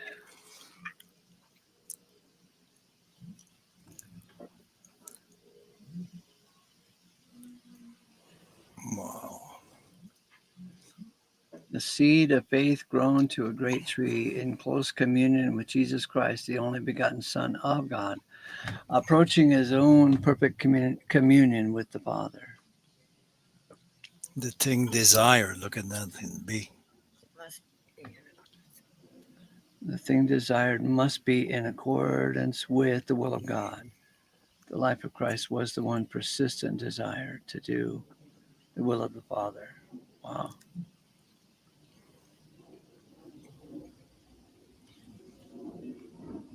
Life. Paul Look, throws a flood of light on the problem of the perfect humanity of Jesus Christ by speaking of him as the last Adam and the second man. now he is quoting a theologian. You see, in the real edition, we could show that this is a quote. For God's sake, Uh-huh. Thompson is quoting someone now. Hmm. How could you know that? How could you know that he is quoting someone else? Yeah. For And who God's is it? sake, Yeah. if you scroll up a little, maybe you will have a clue. He was quoting Pharaoh, No, Ace, Ace, Elijah on Mount Carmel. Ace. Uh, he No, was you have to. quoting, He is quoting. You have to continue to scroll up. It's that bad. Wow. You have to scroll up, and we will find him soon.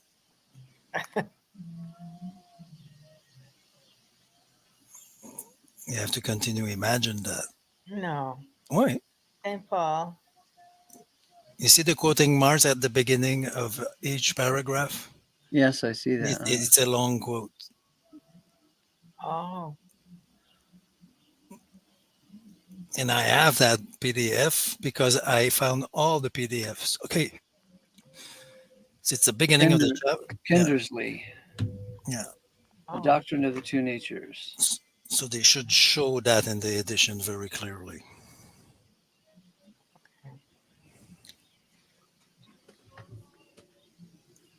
You don't want to read all that because it's long and it's Mm. perhaps too Christian for you.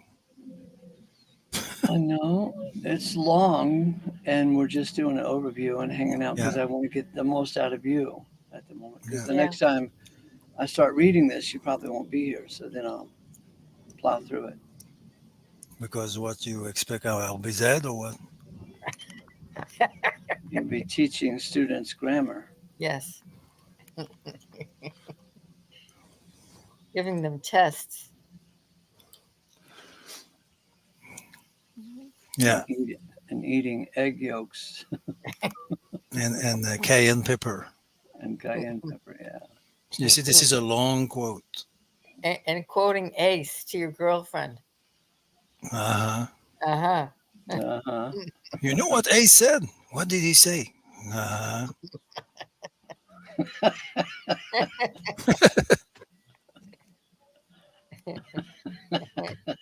Never mind everything that he writes and talks about.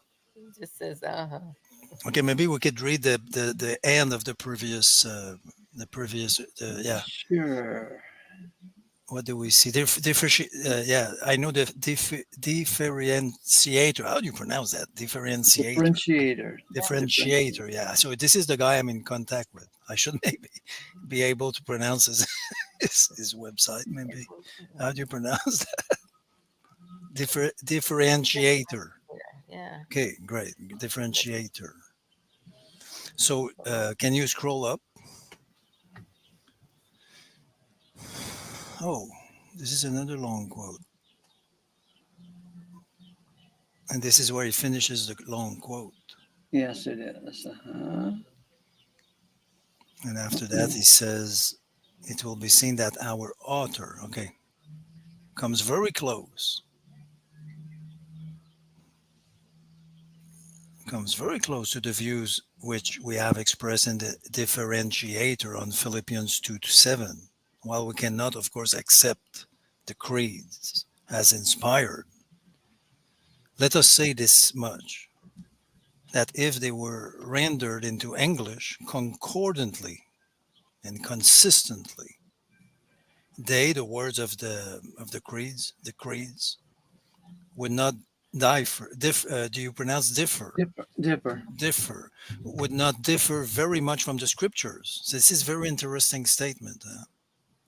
If you take the creeds of the third, fourth centuries, and he said if you translate them concordantly, you will reach something very close to scripture. Uh-huh. The man who translated the creeds into Latin, of course, it was bullshit. It's always bullshit with the Latins. Mhm. We are still stuck actually in the Latin bullshit nowadays.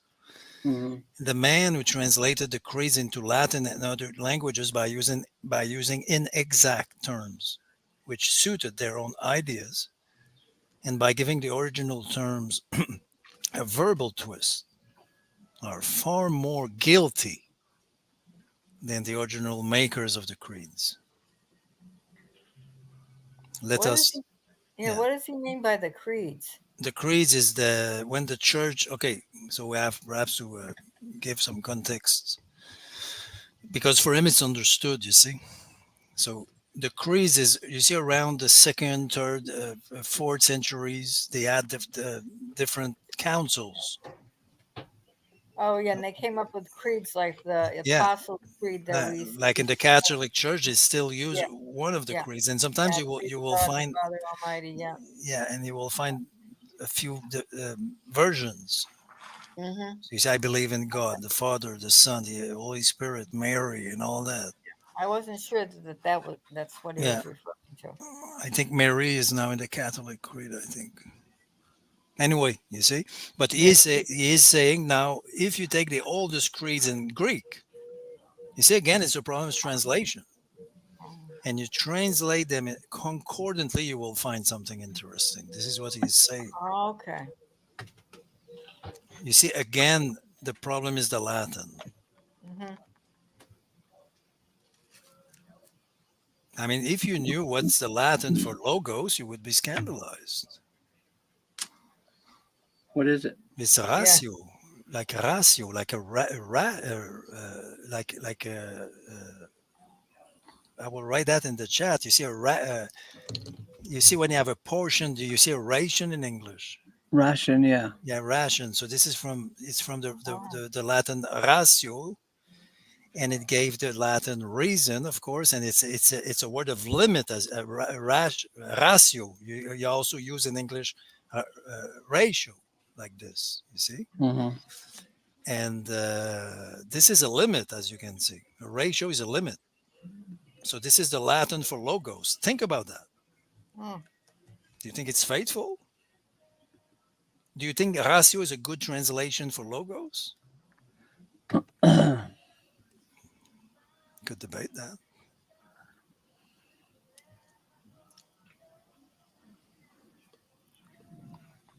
Anyway, In the beginning was the ration.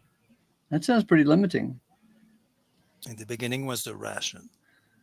And somehow there is something profound behind that, but not with the Latin. You see, if you would take the Hebrew for limit, you would have midah, and this is a measure. So now this is interesting. What do you think about God being infinite? How could you understand infinity?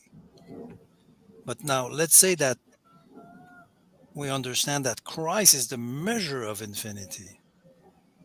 Christ is the one you can see. It's the measure of God, kind of sacred limit. Say something. I feel alone. I'm pondering with my ration of a brain. No, yeah, no. God reveals in His Son. Oh, you see the guy Godet there? Yeah. Yeah. So Alexander, he's a French theologian, and he will play on words because in French, Godet there is just a family name. Okay, Frédéric. His name is Frédéric. Frédéric Mhm. Godet. It's just a family name, but in English, you see God there. You see in his name, Mhm. so he will play on the name. It's funny. The little Godet will say. It's funny.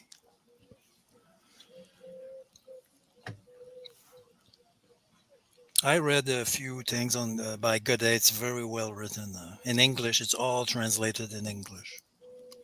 Godet. He is probably the greatest Protestant theologian for the Bible.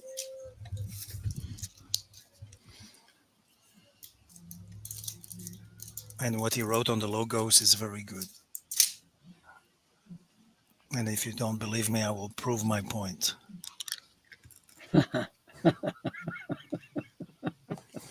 Why you laugh? I will prove my point. I I will want to come make into your saloon and spit on the floor. my case. Godet, look at that. Godet. You have to find the place where he says the little Godet. Maybe at the end. I I almost lost you guys.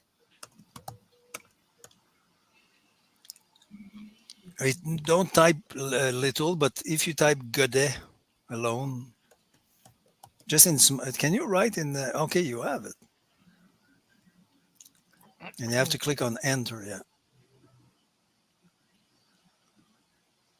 We go too fast, way too fast.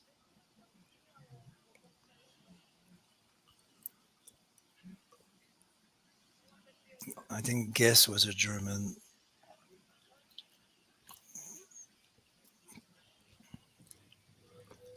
Says Godet. Critics. Godet admits.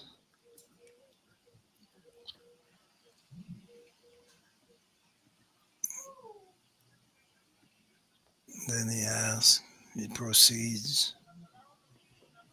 He continues. He states the true formula. The great writer.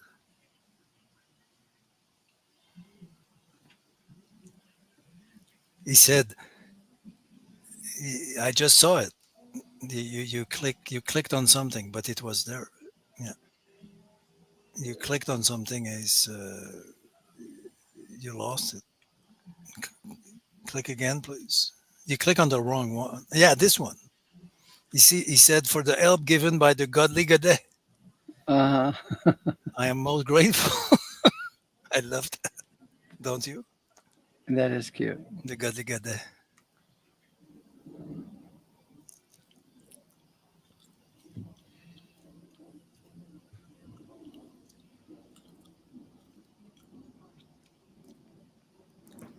Yeah, this is not an easy read, huh? Oh, Oh, we're up for the challenge. And what do you find? This is almost the end of the book, I guess. Huh? Yes, it is. Shall we see God? This is beautiful chapter, Race. oh, Shall we? we shall. There was some disciples who came and asked the other disciples, the 12. They said, "We would see Jesus." Okay. I saw Jesus once. Remember Hmm. the French Jesus? I know, with bad French grammar. And you know what? Can I be a party pooper? Yeah, go ahead. Thompson had a bad temper, and finally, he does not reject Trinity, but he does not act like he's not clear. You see, look at the end. I want to say something that will ruin your soiree. Okay, Thompson somehow believes not in free will, but he believes that you are accountable. Like really, Hmm. and you have to know that when you read Thompson. Like he was not like an extreme determinist like Knock. No. And the last paragraph is so beautiful, like Clement of Alexandria. I have to say something about this guy. Clement. Yeah. I wrote a paper on Clement when I was 20. And in that paper, I remember what I wrote. And in that paper, I was explaining how Clement saw the notion of education. And finally, he considers God as your greatest educator. And it's a very good text. And by the way, Clement of Alexandria was an extremely deep man. Like he was first a Greek philosopher, like full philosopher,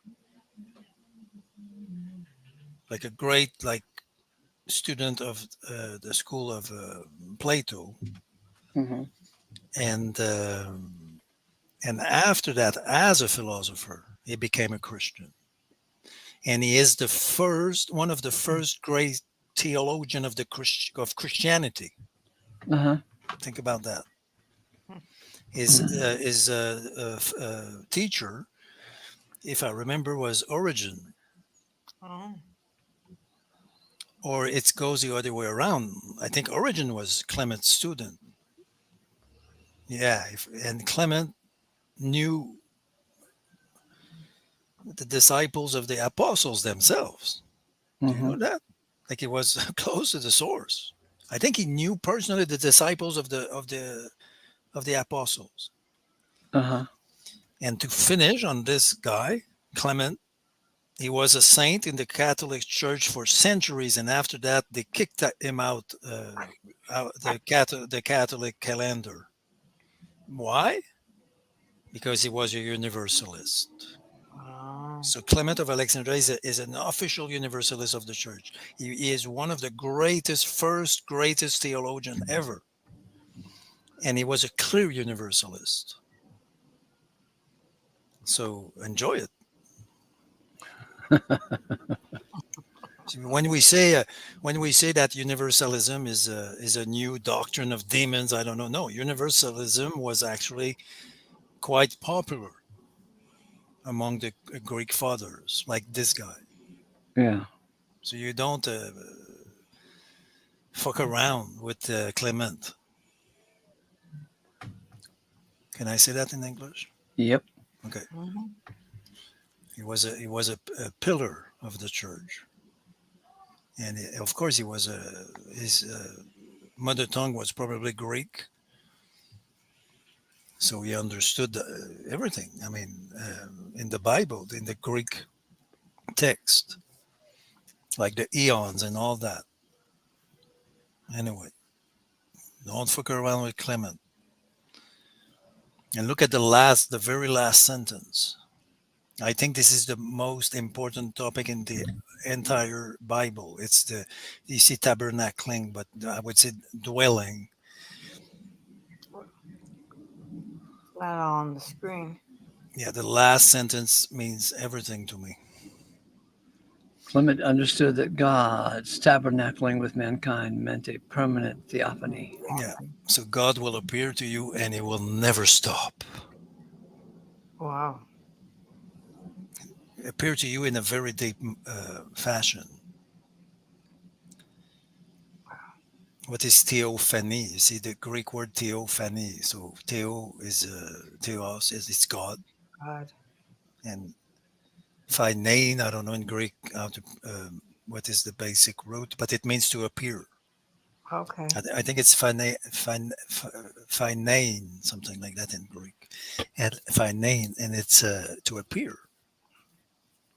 So what happens when God I'm appears? appearing. Ah. What happens? And when he never stops. I, Yeah. I mean, he appears and he will not leave. oh my goodness. What? Permanent ecstasy. Ecstasy, yeah, absolutely out of yourself. Yeah. That's the meaning of ecstasy. If Oh. you guys want a copy of this PDF, you can hop in, hit the StreamYard link. Let me make sure that's available to you right about now. Hit the StreamYard link and come in. And you don't have to come in if you don't want to come in, but you'll be in the back Oh, office. And from the back office in the private chat, you can give me your email address. And then I can email it to you, the PDF of this, and unless it's available somewhere online. you can buy it, but Yeah. it's not typo free. You The buy it. typos are extra. Yeah, they are free. Yeah, they are free. You don't pay for the typos, but you pay for the paper.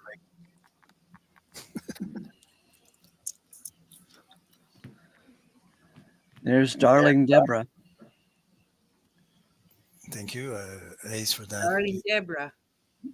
Yeah, when she was over on Oh, JG's good. channel, she was known as Dirty Deborah, but over here she's Darling Deborah. Darling Deborah.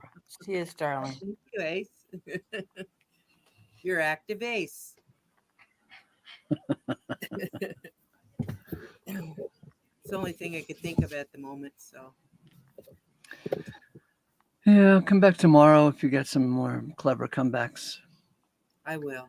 But when you have a clever comeback that's like 3 weeks old, it loses its momentum. Yeah, then you have to go and look up what you were talking about. So you can go, what? Well, I didn't really listen to the show, but I'll listen to it later. So we were kind of active over in the chat section I tonight. can tell you guys were having a blast in the side chat. It was hot over there. Wow. What were you talking about?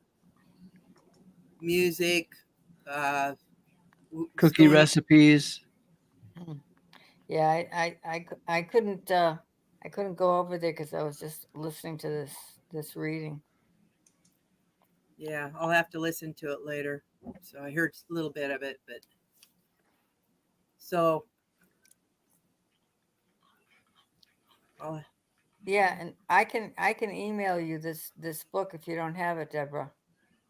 yeah, I don't think I do. So Okay, I'll I would send it to you. appreciate it. Yeah, I appreciate it. So I'll look into it.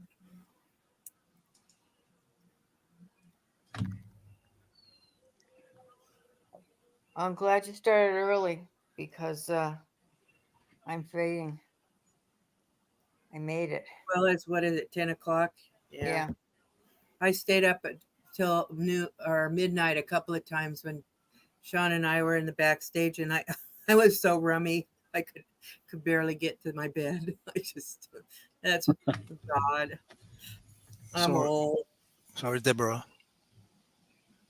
Deborah, I just emailed you the text. It's already Oh, it's okay. already sent. Thank you, Ben. That was Okay. very kind of you. I appreciate that. Could you mail it to me too, Ben? No, I'll mail it to you, Greg, but I don't have your email. Yeah, I do. I think I do. I will do it right now. Right now, it's already sent, Greg. I forgot that you gave it to me. It's sent. Wonderful article, man. He's so deep in his language is man, it's on par with Is, Knox, if not superior. Was he a universalist or? He worked on the concordant Oh, he did. translation directly, Alexander. and he Thompson. disagreed with Knock on a few things. Yeah, But it's good. It's good to disagree. it is. What we wouldn't. What if we didn't have anything to argue about? I mean, Yeah. we need to have a little bit of disagreement here and there. I think the major things we all agree on. It's kind of the minor stuff we have. Yeah, he was bad tempered, and he thought that Knock was a kind of stubborn guy. It is true that Knock was stubborn, but I mean Thompson was bad tempered. So what is the best? I mean, Well, we're all locked up in that stubbornness stuff, Yeah. you know. God knocks that crap out of us little by little, gets rid of it. So how many eyes do you have left? After plucking out one or two. oh, okay. Yeah. The only people I've ever heard that have done that kind of thing are crazy people. Mentally ill, yeah. Yeah, there was a gal that she wanted to be blind, and she begged the doctor so often he finally took her eyes out. You know, I don't know.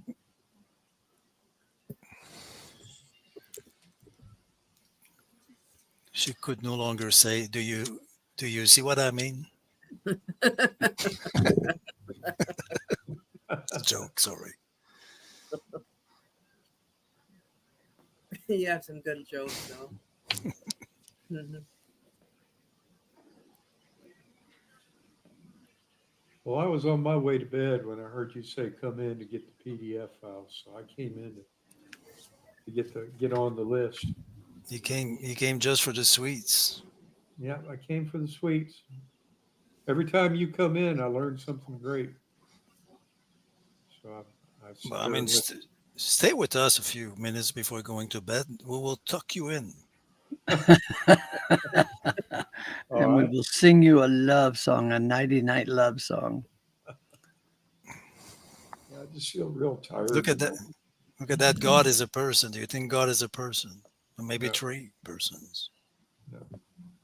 That never sounded right to me with that Trinity thing, because they have God as 3 persons. My problem is that one is too much. Yeah, well, God isn't a person, so I don't think so. I think we are ourselves. We are more than you are more than a person, in my opinion. Way more. okay. Well, so are you. We're beloved characters on the stage with our own story having been written to carry our life and display what God needed to be displayed. And our lot fell on Christ. And you will reflect his glory. Yeah. This is not a mere person. Yeah. One day we'll be His image.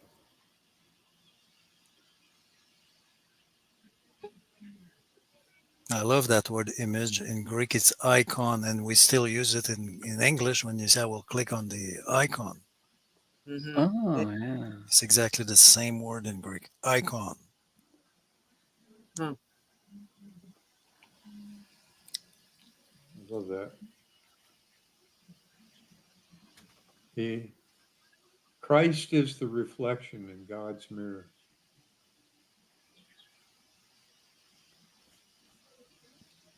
All that God is Christ. Just like when we stand in front of a mirror, we see ourselves, we see all that we are.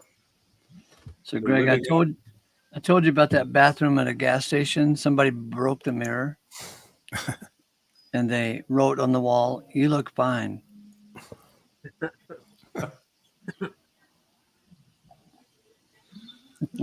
7 years of bad luck, huh?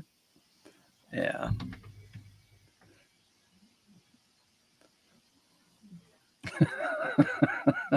If it weren't for bad luck, I'd have no luck at all, huh? So remember when the Hindu was over here, Ben, Yeah, and he was talking about karma, and I said I learned all about karma from that movie, that documentary called "My Name Is Earl." Did you I was there. Yeah, do you know what "My Name Is Earl" no, is? no. It's a sitcom about this guy who went to jail for being a petty thief, anyway, so he decided to change his life because he heard about karma.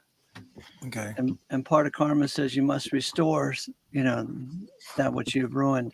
Yeah. So the whole series was he had made a list of like 150 people he had harmed, and each episode he had to make up for the harm that he caused to this person and that person and the other person, because he believed in karma finally. And he was, as soon as he finished his list, he thought he would have good karma, but the bad karma kept coming. I have a story for you. Can I tell you a story? Yeah. A true story. One day, I decided that I had to solve a few aspects of my karma.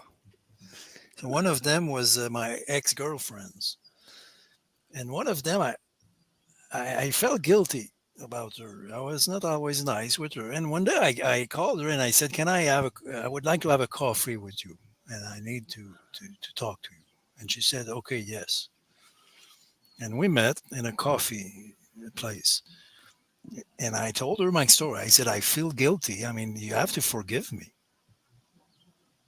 And I explained that very clearly. And at the end, she said, "You know what? I will not forgive you Ooh, because sweet. because you want to feel better with your forgiving thing, and you will not feel better with me because you are an asshole, and I will not forgive you." She's mean. And that, I don't know, it struck me. Yeah. So you were made for each other. Yeah, we had 2 kids after that together. Uh, No, not true. Really? But the story is a true story. So she said, "I will not forgive you because I want you to feel bad." What do you think about that Christian move? Yeah, yeah. Hmm. And her name was Linda. or Karen. Actually, you are not too far from her real name. Continue. Linda. Who is Linda? I don't really know her, but she seems to be original. Yes, she told me, I hate to tell you this, Ace, but you're going to hell. I said, Linda, it doesn't sound like you hate to tell me at all. It sounds like you're thrilled to tell me that. Yeah. Yeah, how come she's not crying and begging you to come to the Lord? If she She makes does telling you that too. How do they Huh? say that in the USA? Down the when you go down the church to when you pray the Jesus prayer and you the altar. welcome Altar Jesus in your call? heart. Yeah, that thing. Yeah. This is, yeah. First time I saw that was in the USA. Yeah, the Baptist church are real known for doing that. Oh yeah. I think they're the ones that started it. I'm not going to swear by it, but I know they did a lot when I went to a Baptist church, and it never worked for me. So No. I heard through the grapevine, Deborah, that it was a preacher named Finney, Charles Finney, I think. Yeah. oh, was it him? He Okay. created the altar call, But he was a free will guy, huh? probably. Well, I think the Baptists did it a lot, though. That they're about the only. Well, there may have been other churches that did it too, but I just know the Baptists did a lot. So Now, when I make a donation, I always write free will donation because it's the only proper way I can use the word Uh-huh. free will donation. Hey guys, and then, I'm here for the after show. Hi. Boy, picked. Boys and girls, thanks for joining me on this overview of Alexander Thompson's book, Who is Our God? And so it looks like we're committed to it. It's 127 pages. That's going to be at least 5 shows reading it and digesting it. So look out below. That's your Thanks for project. stopping by. Give me a thumbs up and leave comments because people read those comments. And if somebody responds to your comments, then comment on the comments. Grace to you. grace to you. Good night. Holy kiss.